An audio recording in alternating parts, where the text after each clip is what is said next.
What's up, bass players? Thanks for joining me in the studio today. Last time we talked about how to figure out the notes on the fretboard itself. Today we're going to talk about how to build our major scales. The reason why you want to know your major scales is, one, it will help you figure out some of your notes if you can figure out the hand patterns and the shapes. That's a large part of how I learned my theory, was I knew what shape I was looking for and I could backtrack to the notes from there. But also, it will help you figure out chords and arpeggios. It'll help your ear in that once you learn what a major scale sounds like, you'll recognize those patterns a lot easier as you're listening, and you can figure out like, oh, that was just 1, 2, 3 of a major scale, and you'll know right away what the notes are rather than having to hunt and peck for each one of them. So let's dive in. So the major scale pattern that we're going to go by is just a series of whole steps and half steps. And just to clarify what a half step and a whole step is, in case you don't know, 1 fret difference, so going from an open string to first fret or first fret to second fret, that 1 fret difference is our half steps, and a whole step is just 2 of those. So I would go from open string to second fret or second fret to fourth fret, etc. Our major scale pattern is going to be whole, whole, half, whole, whole, whole, half. So let's put that on the instrument and start figuring out our first scale. We're going to start with the open A string as our first note and move on from there. A lot of times when people start learning scales, they do C major first because there are no accidentals, which means there's no sharps and flats.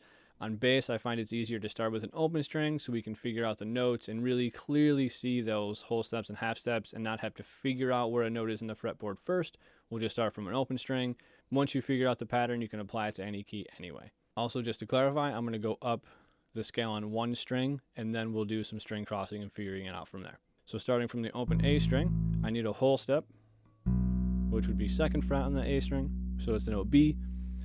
Another whole step to C sharp, which is 4th fret. Half step, which is 5, go up 1 more fret to the note D.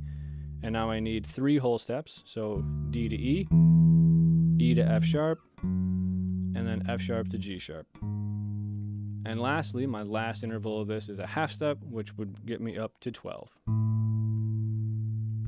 So again, from the open A string, we have a whole step, half step, whole step, whole step, whole step, half step. So now over here are the notes that we just played. If you have trouble figuring out what those notes are, or you weren't sure how I got there, maybe refer to my last video where I talk about labeling the notes on the fretboard itself. But for now, you can even just take my word for it and we'll just start there. So now the next question is, if I don't play all the notes on 1 string and I want to keep my hand in one position and play across several strings, how could I do that? So starting from A, there's really no other way to play those next 2 notes, B and C sharp. And now when I play the note D, I can go up to the next string. So my next open string is D. E and F sharp will again be on that same string. And now on the high G string, I'm going to have the notes G sharp and A.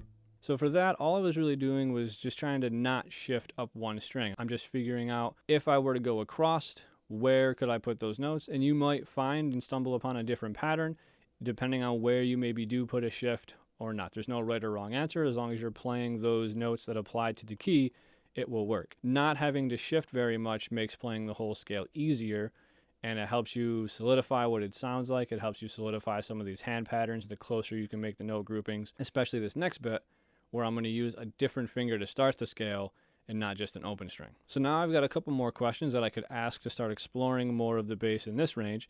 And if I start the note A on the string below, so I'm on my low E string 5th fret, the note A,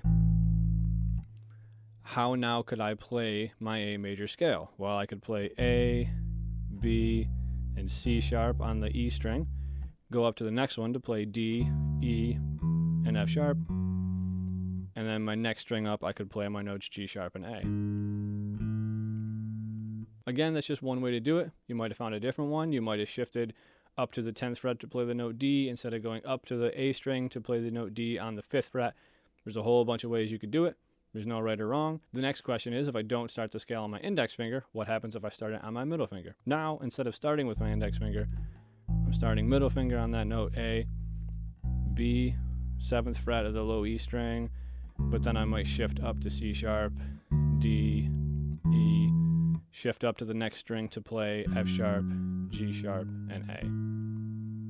The great thing about bass is that once you figure out a couple of these different shapes and hand patterns you could use, they will apply to all your keys.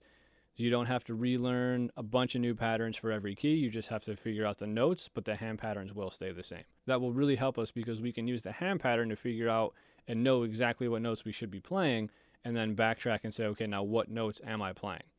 Figuring out what notes you're playing is something you should always be doing, and it doesn't have to come before you play the thing. Use your ear to figure out, am I playing this correctly, or is this what I'm hearing in my head? And then from there, you can use these shapes to know you're playing correctly and backtrack and say, okay, these were the notes I was playing, A, B, and C sharp on this string, etc. from there.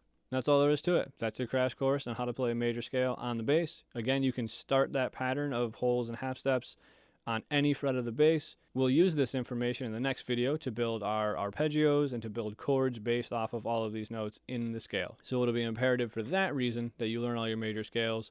Also, the major scales will be the thing that we alter when we need to play more exotic scales like minor scales or harmonic minor flat 6, like all sorts of crazy scales that we do. We're going to use our major scale for the basis of building those scales. Thanks for joining me today. Make sure to like and subscribe if you found this information helpful. I'll see you in the shed.